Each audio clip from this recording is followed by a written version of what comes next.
I recognize the former Vice President of Nigeria and my leader, Alhaji Atiku Abubakar. All other protocols duly. Mine is a very simple one. Let me start by thanking the organization for inviting me.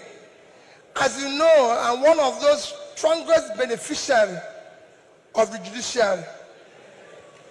For my strong legal team, for the work of my small level team led by Dr. Onyechi Bazu, SAN, and led OJ Nadi, SAN, I wouldn't be standing here.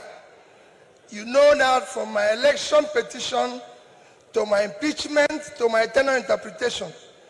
And again, whenever people talk about corruption in the legal or in the judiciary, and one who takes exception, in all this journey, I did not give anybody 1 naira.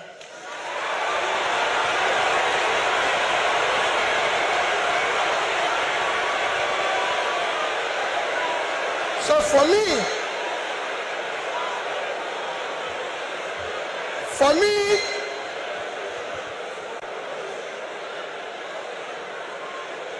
I remain eternally grateful to you for what you did for me to be here and everything.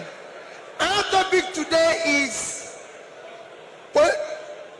democratic transition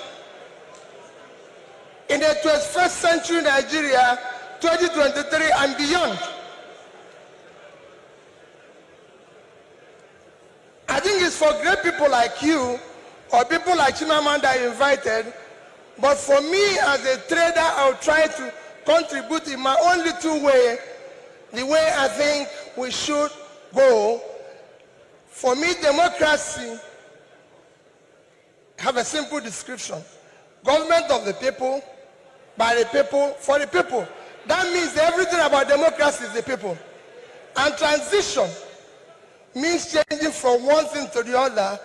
And for me, Nigeria needs urgent transition from being a highly insecure country to a secure country, from a disunited country to a united country, from corruption to a transparent country,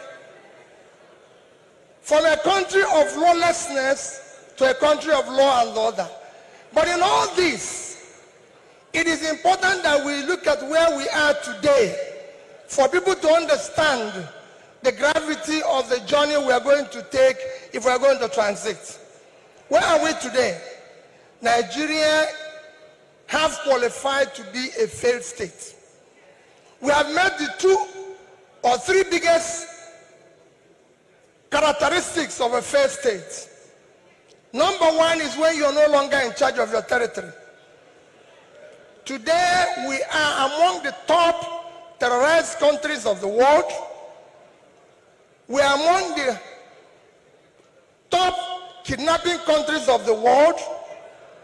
Banditry, criminality, bandits have taken over some parts of this country.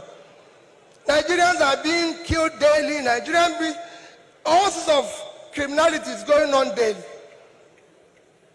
Even our most important source of foreign exchange revenue, oil, is today 80% stolen. That shows how bad it is.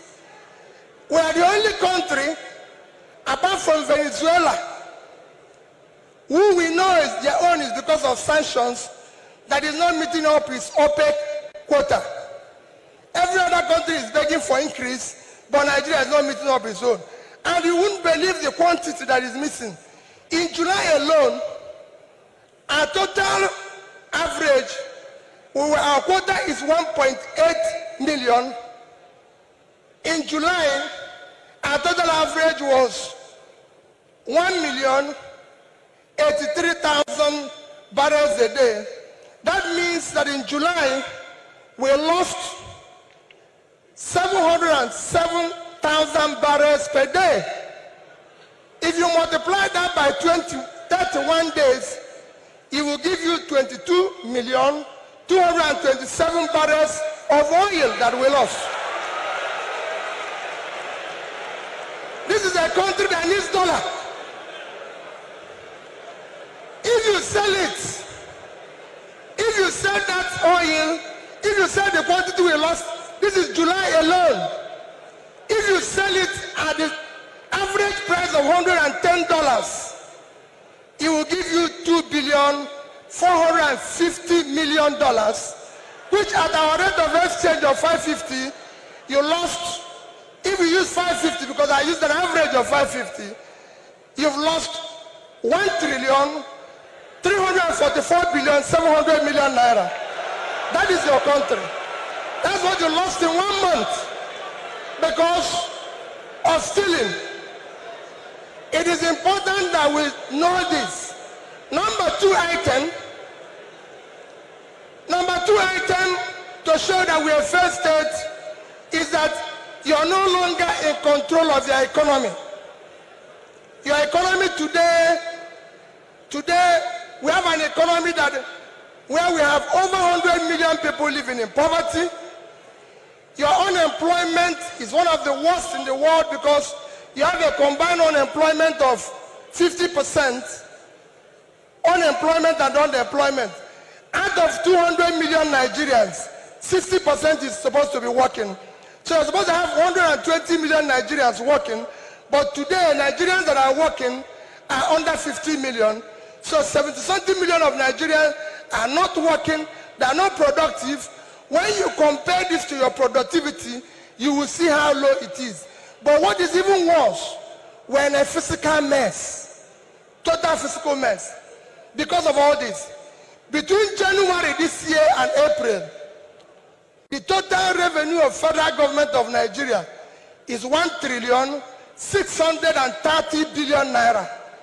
Their expenditure is 4,720,000,000,000. If you minus this, we have a deficit of 3.100,000,000,000.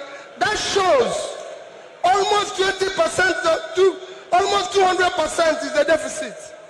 And this is the crisis you face. How did we come here? It's a cumulative effect of leadership failure over the years. Because it's 10%, I'll stop here, I would have talked about power. How did we come here? What are we going to do very quickly to come out of this?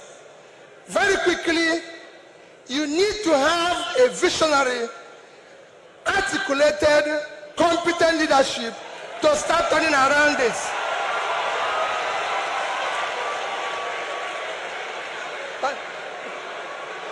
So next year,